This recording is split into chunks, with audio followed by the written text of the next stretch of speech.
The rain beat against her window like the tears she could no longer shed. Clara, with trembling hands and empty eyes, lived trapped in the silence left by her father's death. Spinster, they whispered in the town.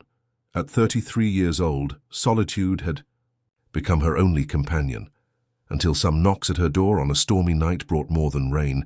They brought hope. If this story of loss and rebirth touched your heart, give us a like. Each one is an embrace for those who, like Clara, found light after darkness. And tell us, how do you think this story will end? Your story is also important to us. The spring of 1883 arrived in Montana with the force of a breath held throughout the winter. The pine forests surrounding Clara Whitmore's small cabin trembled in the wind, as if they wanted to shed the last vestiges of snow. Clara, standing on the porch, watched the horizon with eyes that had learned not to expect anything from the outside world. At 33 years old, time had sculpted in her a silent strength, an invisible wall that protected her from the looks and whispers that came from the town. Clara's hands, weathered by constant work, firmly held the rifle she had inherited from her father. 3 years had passed since he closed his eyes for the last time, leaving her as the sole guardian of that plot of land that seemed more like a sentence than an inheritance. Solitude was nothing new to her. She had been building it stone by stone, day by day, until she turned it into an impenetrable refuge. The spinster on the hill, that's what they called her in town. Clara knew it. The words had slipped to her ears through lowered glances and contained smiles. Difficult woman, others said, as if her independence were a contagious disease to be kept away from. Each time she went down to town for supplies, she felt the weight of those judgments on her shoulders, and each time she returned home with her soul a little more calloused. The sunset began to tint the sky with copper tones when the first raindrops hit the cabin's roof. Clara gathered the wood she had left drying and entered the house, closing the door behind her. The fire crackled in the fireplace, her only company on those nights when silence became so dense it could almost be touched. I don't need anyone. Fels, she repeated to herself, as the sound of rain intensified on the wooden roof. But in the depths of her brown eyes dwelt a different truth that even she didn't dare to name. The storm intensified with unexpected fury. Lightning tore through the sky as if wanting to split it in two, briefly illuminating the cabin's interior. Clara, sitting by the fire, mended an old shirt with the concentration of someone trying not to think about anything else. Her fingers, agile and precise, pierced the worn fabric with a needle that gleamed with each flash that entered through the window. The noise came suddenly, 3 firm knocks against the wooden door. Clara remained motionless, with the needle suspended in the air. No one visited her. No one knew the way to her cabin when night fell. Her heart began to beat forcefully as she left the sewing on the table and took the rifle she always kept within reach. "Who is it?" she asked with a firm voice, pointing the weapon toward the door. "A traveler," responded a masculine voice from the other side. "The storm caught me on the road. I only seek shelter until it subsides." Clara hesitated. Stories about solitary women and strangers in the night never ended well. Besides, she knew perfectly well what they would say in town if they found out. She had sheltered a man under her roof. "There's a stable behind the house," she finally responded. "You can take shelter there." A silence, and then the voice again, more muffled. "I appreciate it, but I'm soaked to the bone. If I could at least dry myself by a fire, I promise I'll leave at dawn." The wind lashed with such force that the door creaked, as if it too participated in that silent negotiation. Clara pressed the rifle against her chest, breathed deeply, and against all instinct of caution, opened the door. Before her appeared a young man, completely soaked. Water dripped from his dark hair and from the leather jacket he wore. His eyes, of a deep blue that contrasted with the grey of the storm, looked at her with a mixture of relief and respect. "Elias Boone," he introduced himself, not daring to take a step inside. "Hunter, I'm heading to Fort Benton." Clara kept the rifle visible, now pointing it toward the ground. "Clara Whitmore," she responded curtly. "You can enter, but the rifle stays with me." Elias nodded without protest and entered the cabin. Clara closed the door behind him, aware that she had just done something that could cost her the little reputation she had left. But there was something in that stranger's gaze, something she couldn't define, that made the distrust not as absolute as it should be. The morning brought with it a washed and brilliant sky, as if the storm had been only a bad dream. Clara rose, at dawn as always, and found Elias sleeping on the floor in front of the extinguished fireplace. She observed him for an instant. He seemed younger in daylight, perhaps 26 or 27 years old. Too young, she thought, before heading to the kitchen to prepare some breakfast. The smell of freshly made coffee awakened Elias. He sat up, running a hand through his still damp hair, and looked around until he found Clara by the stove. "Good morning," he said with a voice hoarse from sleep. "Thank you for allowing me to stay." Clara nodded without looking at him directly. She served him a cup of coffee and a plate with eggs and bread. They sat at the table in a silence that was only interrupted by the singing of birds coming from outside. "The storm has passed," Clara finally said. "You can continue your journey." Elias looked out the window, contemplating the damage the storm had left. "Your fence is damaged," he observed, "and that shed roof doesn't look very stable." "I can fix it myself," she responded with a tone that admitted no reply. "I don't doubt it," he said with a slight smile, "but I'd like to thank you for your hospitality. I could stay one more day and help with repairs before continuing my journey." Clara raised her gaze, studying him with distrust. She wasn't accustomed to disinterested help, much less coming from a stranger. "It's not necessary." "I know," he responded simply, "but I'd like to do it." Something in his tone, in the absence of insistence, made Clara feel a minuscule crack in her wall of suspicions. Perhaps, she thought, it would only be one day. No one would have to find out. "As you wish," she finally conceded, getting up to wash the dishes. "There are tools in the shed, and so what should have been only one night of refuge extended to one more day." Elias worked under the spring sun, repairing the damage with a silent efficiency that Clara observed from a distance.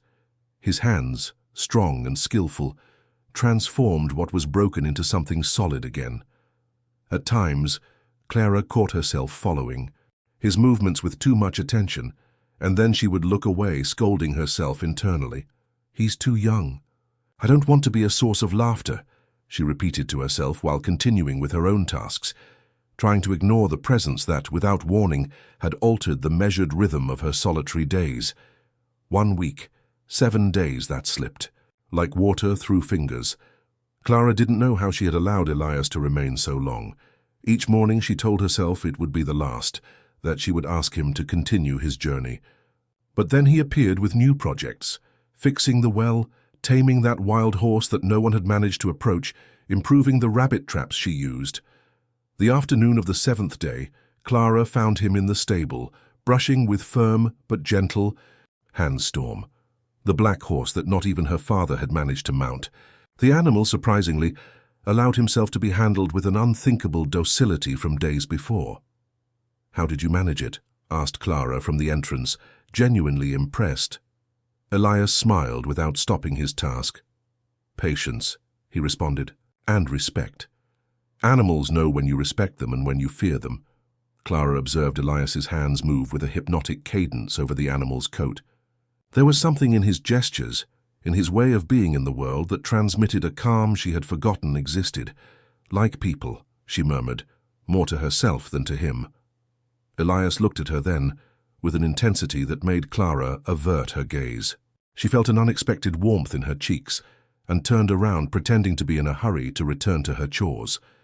That night, while they ate in silence the stew Clara had prepared, she gathered the courage to ask the question that had been circling her mind for days. "Why haven't you continued your journey to Fort Benton?" Elias left the spoon on the plate and looked at her with those eyes that seemed to contain all the blues of the sky. "Because here I feel useful," he responded with simplicity. "Because—" he hesitated for an instant. "Because it's been a long time since I felt so at peace in a place." Clara felt something stir within her, something that had remained dormant. For so long she had almost forgotten its existence. "People will talk," she said, lowering her voice. "If they find out you're here, people always to—" "Helake," he responded with a calm that contrasted with her restlessness. "Do you care what they say?" The question remained suspended between them, like an invisible bridge that neither of them dared to cross completely. Clara didn't respond with words, but the answer was in her eyes, in the way her hands tensed on the table. "Yes, I care," she wanted to say. "I care because I've spent years listening to their murmurs, feeling their looks of pity or disapproval. I care because solitude was my choice, but also my condemnation." However, she remained silent, and in that silence, something began to change, as subtle as the first flowers that emerge after winter. The cherry blossom forest was like a secret kept among the mountains. Clara had known that place since childhood. Her father took her there every spring to contemplate the ephemeral miracle of trees covered with white and pink flowers. Now she guided Elias through the narrow paths, feeling a strange mixture of vulnerability and emotion at sharing that corner she considered almost sacred. The silence between them was comfortable, as if words were unnecessary before such a spectacle. The petals fell gently, creating a pale carpet under their feet.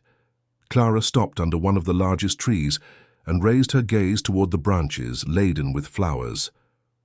"My mother died when I was 8 years old," she said, suddenly surprising herself by sharing something so intimate.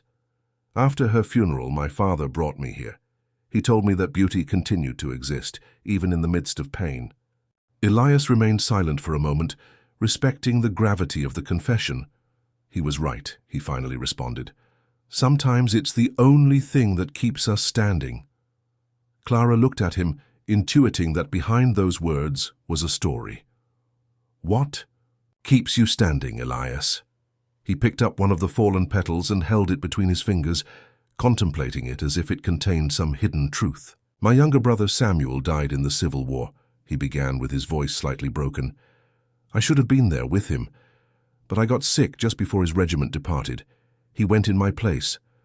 The weight of that confession seemed to sink him momentarily. Clara, in a gesture that arose without thinking, extended her hand until it lightly touched his.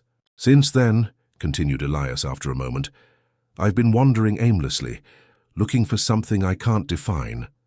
Their eyes met, and in that instant, something indescribable flowed between them. A mutual understanding that went beyond words. "I'm also lost," confessed Clara with a barely audible voice. "Although I've never moved from here, sometimes I feel that solitude suffocates me, that the weight of being judged for every gesture crushes me. But I don't know how to live any other way." Elias turned his hand until his fingers intertwined with Clara's. A simple gesture, but loaded with meaning. "Maybe we don't have to know everything," he said. "Maybe we just need to take one step at a time." Clara didn't withdraw her hand. The contact of Elias's skin against hers was like an anchor in a sea of uncertainties. The petals continued falling around them, silent witnesses to that moment when two wounded souls began, very slowly, to recognize each other. The announcement of the annual spring dance arrived in Clara's mailbox like a cruel joke of destiny. Each year she received the invitation, and each year she threw it into the fire without contemplation. But this time, while holding the paper between her fingers, something was different. "What's that?" asked Elias, who was entering the cabin with fresh wood in his arms. Clara hesitated for an instant before responding. "The town's spring dance. A tradition," she explained, with a tone that tried to diminish the importance of the matter. "Will you go?" Elias's question floated in the air like an unexpected possibility. Clara let out a brief, almost bitter laugh. "I never go. It's not my place." Elias left the wood by the fireplace and approached her, with that characteristic calm that seemed to challenge all her defenses. "What if we went together?" Clara's heart skipped a beat. The idea of entering the town hall on Elias's arm, facing all those looks, those whispers, it was terrifying. And yet a part of her, a part she believed dormant, stirred with longing. "I would be the laughingstock," she murmured, lowering her gaze. "The spinster and the boy. That's what they would call us." "And what does it matter what they call us?" Elias's voice was soft but firm. "You know who you are, Clara. I know who you are." Clara raised her eyes to him, searching his face for some sign of mockery or condescension. But she only found that transparent gaze she had learned to value during the past weeks. "I have a dress," she finally said with a thread of voice. "It was my mother's. I've never had occasion to wear it." Elias's smile illuminated the room more than the fireplace fire. The night of the dance arrived too soon. Clara contemplated herself in the mirror with trembling hands. The dress, of a deep blue like the sky at dusk, fit her figure, revealing an elegance she herself didn't know. She had gathered her brown hair in a simple bun, letting some strands frame her face. For the first time in years, she allowed herself to see herself not as the spinster on the hill, but simply as a woman. When she left the room, Elias's expression left her breathless. He looked at her as if contemplating something precious and fragile, something he feared to touch for fear of breaking it. "You're beautiful," he said, with an almost imperceptible reverence. Clara lowered her gaze, unable to sustain the intensity of those eyes that seemed to see beyond her appearance, to corners of her soul that even she didn't dare explore. The journey to town was silent, charged with an anticipation that made the air between them vibrate. Clara felt her heart beat forcefully against her chest, like a caged bird seeking freedom. As they approached the hall, illuminated with lanterns and decorated with wildflowers, fear began to grow within her. "I don't know if I can do this," she whispered as the carriage stopped in front of the entrance. Elias took her hand in his and brought it to his lips, in a gesture that made the world around them seem to stop. "You don't have to do it alone," he responded. "I'm here." And with those simple words, Clara found the courage to take the first step toward a night that would change the course of her life forever. The ballroom sparkled with the light of dozens of candles. Music floated in the air, mixing with the laughter and conversations of the town inhabitants, who, year after year, gathered to celebrate the arrival of spring. When Clara entered on Elias's arm, silence fell over the crowd like a heavy blanket. All eyes turned toward them. Clara could feel every pair of eyes fixed on her figure, on her hands intertwined with Elias's, on the age difference that now seemed amplified by public scrutiny. She could be his mother, Clara heard someone whisper, loud enough to reach her. "Tears! That boy just wants her land," murmured another voice from some corner of the hall. The blush rose up Clara's cheeks like an unstoppable tide. Shame enveloped her, threatening to drown her. She took a step back, ready to flee, to return to the safety of her isolation. It was then that she felt Elias's hand squeeze hers more firmly. She looked at him, finding in his eyes a quiet determination. That contrasted with her own panic. "Would you grant me this dance?" he asked, with a voice clear enough for everyone around them to hear. Clara hesitated. The music had changed to a soft waltz, and couples were beginning to occupy the center of the hall. She felt all eyes on her, waiting for her response, perhaps anticipating her retreat. "He's too young," a voice reminded her internally. "Don't want to be a source of laughter." But then, almost as a challenge to that voice, Elias brought his hand to Clara's waist and gently led her toward the dance floor. "Just look at me," he whispered near her ear. "No one else exists." And as they began to move to the rhythm of the music, Clara felt how a part of her, a part that had remained hidden for years, emerged like a flower that finally finds light. She raised her chin, straightened her back, and let herself be guided by Elias's arms. As they spun around the floor, the murmurs gave way to the undeniable harmony of their movements. Clara, who had always felt her body as a prison, discovered in dance an unknown freedom. Her feet seemed to float, her breathing synchronized with Elias's, and for a perfect moment, the outside world faded away. "Do you see?" said Elias with a smile that illuminated his entire face.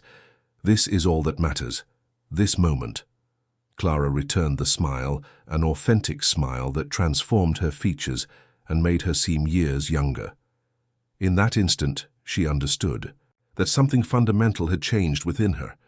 As if a wall, built stone by stone during years of solitude and rejection, began to crumble. When the music ended, several couples approached to greet them. Some faces showed sincere curiosity, others barely concealed their disapproval. But Clara no longer felt crushed by those looks. Elias's hand, firm in hers, was like an anchor that kept her afloat in the midst of a sea of others' judgments. The night progressed among dances. Brief conversations and glasses of punch. With each passing hour, Clara felt she was recovering a part of herself that she had given up to what people would say. And when they finally left the hall, wrapped in the quietude of the starry night, she carried with her not only memories of an unexpected evening, but also the certainty that something new had begun to flourish in her life. The knocking at the door came with the first light of morning. Clara, who had slept little, startled by memories of the dance that danced in her mind, hurried to open it. Before her stood Margaret Wilson, widow of the former mayor and one of the most influential and gossipy women in town. "Good morning, Clara," she greeted with a smile that didn't reach her eyes. "I was passing by and thought to pay you a visit. It's been so long since we talked." Clara knew perfectly well that this was a lie. No one passed by there casually. Her cabin was too far from the main road. Margaret had come with a purpose, and it wasn't difficult to guess what it was. "Come in," Clara responded, staying firm despite the nervousness she was beginning to feel. Elias had left early to hunt, and Clara was grateful he wasn't present for that visit. The kitchen smelled of fresh coffee and baked bread. Clara served, 2 cups aware of Margaret's inquisitive gaze that swept every corner of the cabin. "It was a surprise to see you last night at the dance," Margaret began, taking a sip of coffee, "and with such particular company." Clara maintained her calm, although she felt a wave of heat rising up her neck. "Elias is a good man," she responded. Simply, Margaret arched an eyebrow, setting the cup on the table with a studied gesture. "Without doubt," she continued, with a tone that suggested otherwise. "So young and handsome, it must be comforting to have help on the farm." Clara perceived the hidden poison in those apparently innocent words. "It is," she said, refusing to give her the pleasure of showing discomfort. "Although, dear," Margaret lowered her voice like someone sharing a painful secret, "you must be careful. Young men like him, well, they have certain aspirations. And this land," she made a gesture encompassing the outside, "is valuable property for someone without roots or fortune." The words hit Clara like sharp stones. She knew this type of insinuation would come, but hearing them so directly in her own house made the pain more intense than she had anticipated. "I appreciate your concern," she responded, with a dignity that surprised even herself. "But I know my own affairs well." Margaret smiled with that expression of false compassion that Clara so detested. "Of course, dear, I just thought someone should tell you, as a friend." After Margaret left, Clara remained motionless in the middle of the kitchen. The woman's words had planted a seed of doubt that now grew, fed by all her fears and insecurities. What if she was right? What if Elias only saw in her an opportunity, a means to obtain land and stability? When Elias returned hours later, he found Clara sitting by the window with eyes reddened from so much crying. He left the day's hunt at the entrance and approached her, worried. "What has happened?" he asked, kneeling in front of her. Clara looked at him directly, with an almost painful intensity. "Why are you here, Elias?" Her voice was barely a broken whisper. "Isn't there someone younger, more suitable for you?" The question remained suspended in the air, charged with all the insecurities Clara had accumulated over the years. Elias observed her in silence, as if he were searching for the exact words to respond to a question that touched the deepest part of his being. "I didn't come looking for youth, Clara," he finally said, taking her hands in his. "I came looking for a home." And in those simple words, in the way his eyes held her gaze without wavering, Clara found a truth that no malicious visit could erase. Summer arrived with suffocating heat that transformed the days into a succession of tasks performed under the relentless sun. Despite the town's gossip, which hadn't ceased since the dance, life in the cabin had found its own rhythm, a silent harmony between two people who, little by little, learned to build something together. Elias had built an irrigation system for the garden, taking advantage of the water from the nearby stream. Clara watched him work from the porch, where she mended one of his shirts. Her hands, which before only knew the solitude of individual work, now moved with the certainty of creating something for someone else, for him. "I think it will work," said Elias, approaching with his face shining with sweat and a smile of satisfaction. "For next year we could expand the garden toward the east. The land there seems fertile. Clara felt a shiver of excitement at those words. Next year. It was the first time either of them had mentioned a shared future so explicitly. Will you stay that long?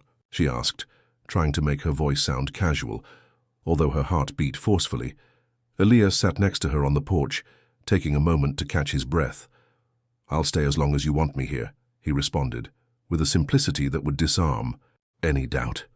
Clara lowered her gaze to the shirt she held in her hands, as if in that garment she could find answers to questions she didn't even dare formulate. It's an old shirt, she murmured. I could make you a new one. Elias took the garment, intentionally brushing Clara's fingers. I like this one, he said, with a smile that illuminated his eyes. It has history. Like everything worthwhile, Clara thought. Like themselves. That night, sitting in front of the fireplace despite the heat, they shared childhood stories they had never revealed to anyone before. Clara told him how her mother taught her to make preserves, how her father showed her to distinguish medicinal herbs in the forest. Elias remembered summers by the river with his brother, fishing competitions, afternoons climbing trees until seeing the horizon. I miss that sensation, confessed Elias, with his gaze lost in the flames, looking into the distance and feeling there are infinite possibilities. Clara, in an impulse that arose from some unknown place within her, extended her hand to touch Elias's cheek. He turned his face, surprised by that unusual gesture from her. There are still infinite possibilities, whispered Clara. And then, with the same naturalness with which dawn follows night, their lips met in a kiss that contained all the waiting, all the doubt, all the accumulated hope of months. A kiss that was at the same time a question and an answer, a beginning. When they separated, Clara saw in Elias's eyes the reflection of her own amazement. As if both had just discovered something precious and fragile, something they feared to name for fear it would vanish. Clara, began Elias, with a voice that seemed to contain all the emotions in the world, but she put a finger on his lips, gently, silencing him. We don't need words, she said. Not tonight. And so, in the complicit silence of that cabin set apart from the world, two souls that had known pain and loss began to weave, thread by thread, the fabric of a new shared life. Autumn brought with it cold winds and news that shook the foundations of Clara and Elias's small community. During a visit to town to buy supplies for winter, they encountered the announcement published in the local newspaper. A railroad would be built that would pass near Clara's lands, considerably increasing their value. Now I understand, said Clara as they returned home in the cart, with the paper still in her hands.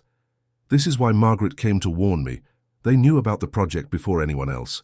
Elias drove in silence, with his gaze fixed on the road. The evening sun tinted the fields that were beginning to bear themselves with autumn's arrival. What do you think of doing? He finally asked, with a carefully neutral tone.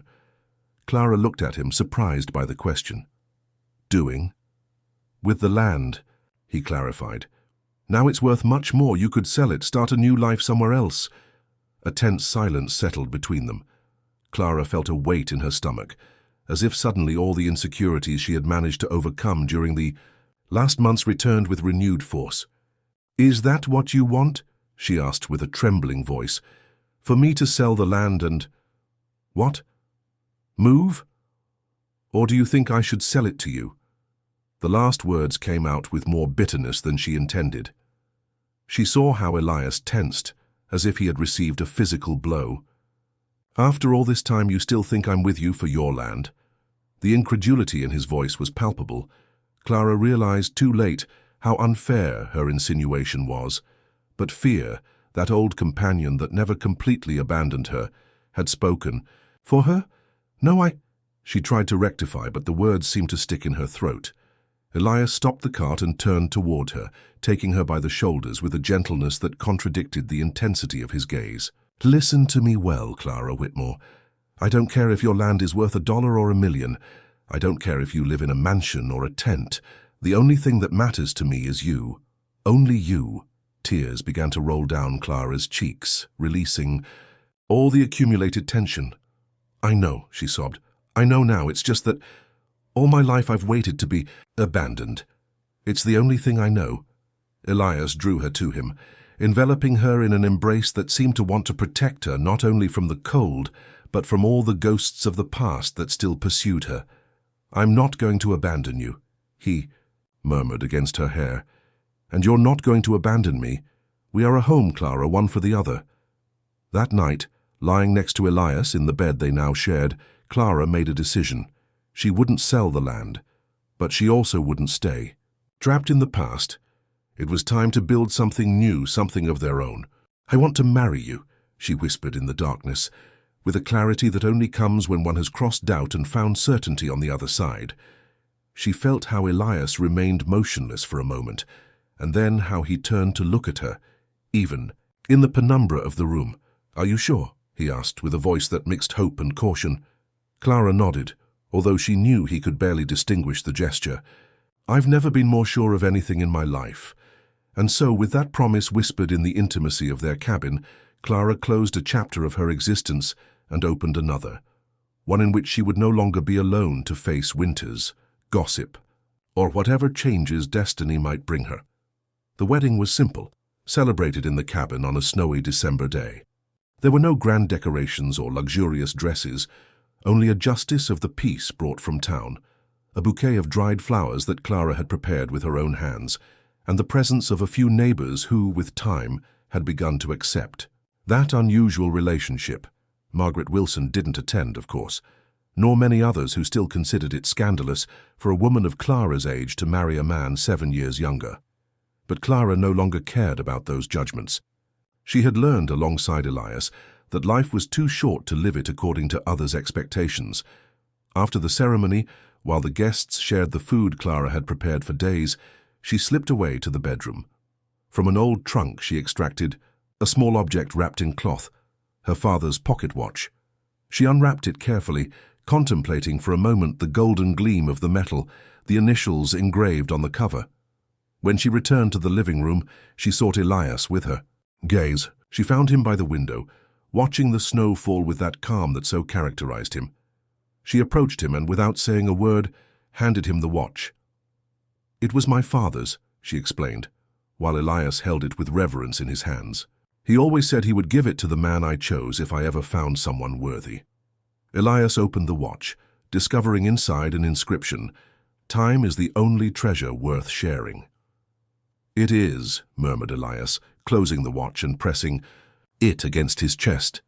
"And I promise that every second we spend together I'll value as the gift it is." That night, after the last guest left and the cabin was immersed in welcoming silence, Clara and Elias remained embraced in front of the fire. The flames projected dancing shadows on the wooden walls, creating an almost magical atmosphere. "Do you know what I like most about you?" asked Elias, gently caressing Clara's hair. She shook her head, settling better in his arms. "Your courage," he responded. "The way you face the world despite everything that has hurt you." Clara smiled, feeling a warmth that didn't come only from the fireplace. "I wasn't always brave," she confessed.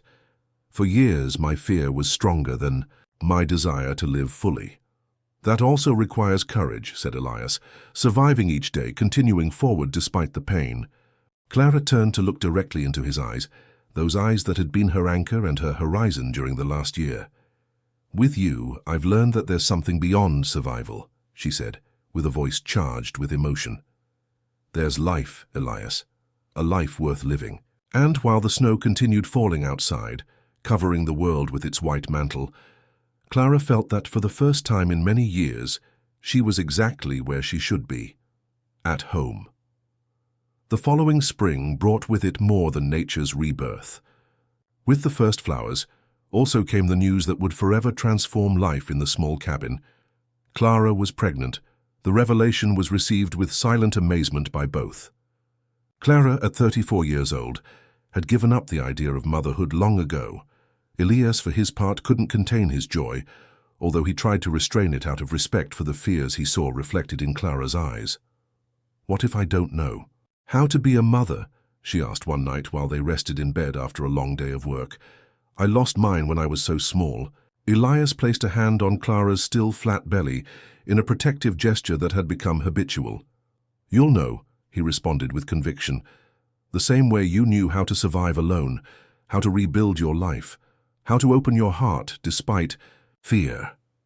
Clara covered Elias's hand with hers, allowing herself to believe in those words, in that future that was drawn before her like a blank canvas full of possibilities. As the months passed and her body changed, Clara discovered a new form of strength in herself. The town's comments didn't cease, of course. Now they murmured about the imprudence of having a child at her age, about the risks, about how inappropriate everything was. But these words no longer reached her as before. They had lost their power to hurt her. Elias, meanwhile, worked tirelessly. He expanded the cabin, adding a small room next to theirs. With his skillful hands, he carved a pine wood cradle, the same wood from which the cabin that was now their home was made. "I want him to feel he belongs here," he explained to Clara while polishing the wood until leaving it smooth as silk, "so that from his first sleep, he knows he's in a place built with love." One afternoon, while Clara sewed small garments for the baby, she found among her fabrics the blue shawl she had used that night at the dance, now somewhat faded by time. She contemplated it for a moment, remembering how that event had marked a before and after in her life. Carefully, she began to cut the fabric. From that shawl that had witnessed her first act of courage, her first step toward a new life, was born a small hat for the baby. A symbol, Clara thought, of how fear could transform into love, of how what had once been a bitter memory could become a promise of the future. When Elias saw the hat, he immediately understood its meaning. Without words, he took Clara in his arms, holding her as if she were the most valuable thing in the world. And for him, she was. Winter arrived early that year, covering the fields with a thick layer of snow when there were still leaves on the trees. And with it, on a stormy night that recalled the one when Elias had first arrived at the cabin, James Boone Whitmore was born. The labor was long and difficult. Clara, exhausted but radiant, held the little one against her chest, marveled by the miracle they had both created. "He's perfect," whispered Elias, sitting next to her on the bed, with undisguised tears rolling down his cheeks. "Like his mother." Clara smiled, feeling a fullness she had never known. "And brave," she added, "like his father." And so in that cabin that had once been a refuge from solitude, now overflowing with life and promises, a new family began its story. The following 3 years passed with the vertiginous speed that only parents know. James grew strong and healthy, filling the cabin with his laughter and his small wobbling steps. He had Elias's blue eyes and Clara's determination, a combination that filled them with pride and sometimes healthy exhaustion. The daily routine had transformed to accommodate the little one's needs. Clara, who had once feared not knowing how to be a mother, discovered in herself an intuition that surprised her. Elias, meanwhile, proved to be a patient and playful father, always ready to carry James on his shoulders to show him the world from another perspective. With the railroad finally built, the region began to prosper. More families settled in the surroundings, and little by little, the cabin that had once been isolated began to form part of a growing community. Clara, to her own surprise, found herself establishing friendships with some of the newcomers, women who didn't know her past nor the gossip associated with her marriage.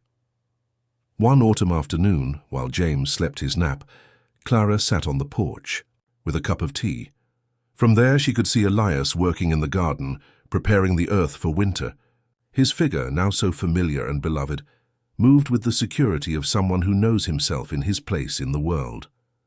Sometimes, like in that moment, Clara marveled at the path traveled. How the woman who had once pointed a rifle at a soaked stranger was now mother, wife, part of something bigger than herself. The rifle, she suddenly remembered. It had been so long since she thought about it that she had almost forgotten its existence. She entered the house and looked toward the wall where it had once hung, that instrument that had been her protection against a world she perceived as a threat. Now in its place there was a small shelf with storybooks for James and some family photographs. The rifle rested in a trunk in the attic, forgotten, like so many other things she no longer needed to feel safe. That night, after putting James to bed, Clara found Elias sitting in front of the fireplace, contemplating the fire with a thoughtful expression. She sat next to him, resting her head on his shoulder in a gesture that had become as natural as breathing. "What are you thinking about?" she asked, intertwining her fingers with his. Elias smiled, gently squeezing her hand. "About how everything changed," he responded. "About how a storm can bring something more than destruction." Clara nodded, perfectly understanding what he referred to, that spring storm years ago that had brought Elias to her door. "You know," she began, with a soft voice, "the rifle I pointed at you that night is stored in the attic." "I don't remember. The last time I used it." Elias looked at her, understanding the profound meaning of that apparently simple observation. "You don't need it anymore," he said. "No," confirmed Clara. "I no longer need to keep the world at a distance." They remained silent for a moment, listening to the fires crackling and in the distance James's rhythmic breathing in his room. "Are you happy, Elias?" asked Clara suddenly, with a thread of voice that revealed a vulnerability that, despite everything lived, never completely disappeared. "Are you still happy you stayed?" Elias enveloped her with his arm, drawing her toward him, and gently kissed her forehead. "Every day," he responded, with the same conviction that had been in his, voiced the first time he pronounced those words years ago. "Every moment." And Clara knew with a certainty that warmed her soul more than any fire that she had found her place in the world, not just a physical space, but a place in another human being's heart, a refuge where she was loved not despite her scars but with them. The cherry trees had bloomed again, covering the forest with their delicate white and pink mantle. Clara walked through the familiar path, with James running a few meters ahead, stopping occasionally to pick up a stone or point to a bird flying among the branches. Elias followed them at a short distance, carrying a basket with provisions for the picnic they had planned. "Look, Mama," exclaimed James, enthusiastically pointing to a tree particularly laden with flowers. "It's like snow!" Clara smiled, marveled once again by her son's capacity to find magic in the everyday, a quality she hoped he would never lose, no matter how much he grew or how much the world around him changed. They reached the clearing where, years ago, Clara and Elias had shared their first confessions. The place remained almost identical, as if time had decided to treat it with special gentleness. The petals fell gently, creating the same pale carpet Clara remembered. They spread a blanket over the grass and sat all three, forming a small, perfect circle. James, unable to stay still for long, soon began running among the trees, chasing butterflies and laughing with that crystalline laugh that was music to his parents. Elias took from the basket the lunch Clara had prepared, homemade bread, cheese, fruits preserved from the previous summer. But before beginning to eat, he extracted a small package wrapped in cloth. "I have something for you," he said, handing it to Clara. She looked at him surprised. It wasn't her birthday, nor any special date she could remember. Carefully she unwrapped the package, revealing a small object carved in wood, a perfect miniature of the cabin they had turned into home. "Elias," she murmured, running her fingers over the meticulously sculpted details, the windows, the porch, even the flower pots she tended with such care. "Look inside," he indicated, with an enigmatic smile. Clara turned the small cabin and saw it had an opening at the base. Inside was a folded note. She took it out with trembling fingers and unfolded it. "For Clara, who taught me that home is not a place but a heart willing to love despite fear." Tears appeared in Clara's eyes, but they were different from those she had once shed in solitude. These were tears of gratitude, of fullness. "It's beautiful," she said, holding the small cabin against her chest like the treasure it was. Elias took her free hand, intertwining his fingers with hers. "I wanted to give you something that symbolized what we built together," he explained. "Not just the physical structure, but everything that's inside, our story." James returned, running toward them, with cheeks flushed from running and hands full of petals he had collected. "For you, Mama," he exclaimed, depositing his floral offering on Clara's lap. She contemplated those small hands stained with earth and petals, her son's innocent and happy face, Elias's loving gaze, and she knew she had completed a circle, that the girl who had once cried under these same trees for the loss of her mother had found her own path to fullness. "Thank you, my love," she responded, embracing James and gesturing to Elias to join them. Thus they remained all three, embraced under the rain of petals, in that forest that had witnessed the beginning of their story and now witnessed its continuation. The wooden cabin Clara held in her hand was small, but the home they had built together was vast as the sky that stretched over their heads. Clara closed her eyes, feeling the light weight of happiness in her heart. It didn't matter what the future might bring, the storms that could come, the inevitable changes. She had learned that true strength wasn't in staying isolated, but in daring to flourish despite the frosts, in opening oneself to the world with all its imperfections and beauties, like the cherry trees that year after year returned to bloom, more beautiful after having survived winter.